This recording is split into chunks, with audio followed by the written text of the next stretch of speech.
হয়ে গেছে, পানি খুব দূষিত হয়ে গেছে। আসলে আমরা এই জায়গাতে এরপরে আমরা দৌড়াদৌড়ি করছি যে এই খালটিকে বাস্তবায়ন করতে হবে। কারণ হচ্ছে এই খালটি যদি বাস্তবায়িত হয়, কাজলা, জিরানি এবং মান্ডা খাল, তাহলে ঢাকা শহর জলবদ্ধ থেকে মুক্ত হতে পারবে। এবং ঢাকা শুধু জলবদ্ধতা থেকে মুক্ত হতে পারবে না, বালু নদীর সাথে যদি এটি সংযুক্ত হয়, তাহলে আমাদের এই দূষণ থেকেও আমরা কিছুটা, পানি দূষণ থেকেও কিছুটা মুক্ত হতে পারবো। সেই জন্য আমি বললাম যে এই খালটিকে শুধু উদ্ধার করলে হবে না, খালটির দুই পার যাতে একেবারে বাস্তবায়ন চলাফেরার একটা ব্যবস্থা করতে হবে, যাতে ভবিষ্যতে কেউ এই খালকে আর দখল করতে না পারে। ওনারা অন্যকে আমার সেই সময় সাংবাদিকরা ফোন করছিলেন, জিজ্ঞেস করছিলেন যে আপনারা দখলদারদের বিরুদ্ধে কি করবেন।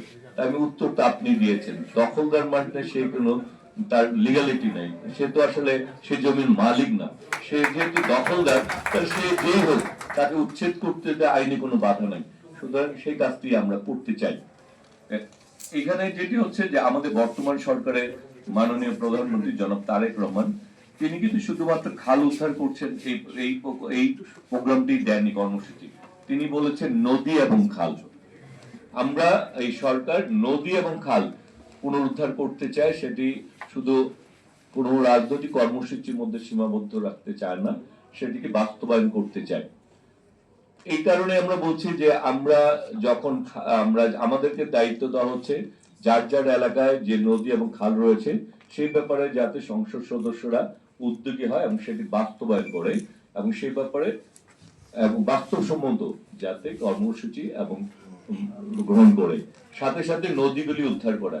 তার উদ্দেশ্য কিন্তু একটাই, আমরা যদি আমাদের দেশের অভ্যন্তরে আমাদের নদী খালগুলিকে আমরা যদি পুনরুদ্ধার করতে পারি, তাদের পানি প্রবাহ আমরা সচল করতে পারি, তাহলে আমরা আমাদের দেশের ভিতরে আমাদের যে কাজটি করা দরকার সেটি করলাম, এবং সেই কাজটি যদি করতে পারি, এবং তখনই আন্তর্জাতিক ভাবে আমরা যে পানিটিকে পাওয়ার প্রাপ্য পানিটুকু পাবো, সেটাকে সংরক্ষণ করে ধরে রাখার ব্যবস্থাটা কিন্তু আমাদের আগে করতে হবে। আর সেই ব্যবস্থাটা যদি করতে আমরা ব্যর্থ হই, তাহলে আমাদেরকে সময়ে অসময়ে তারা যেভাবে আমাদের উপর পানি দিবে, সেটি কিন্তু আমাদের দেখা যাবে যে বন্যা, আমাদের ধরনের বিভিন্ন প্রাকৃতিক দুর্যোগের সৃষ্টি করতে পারে।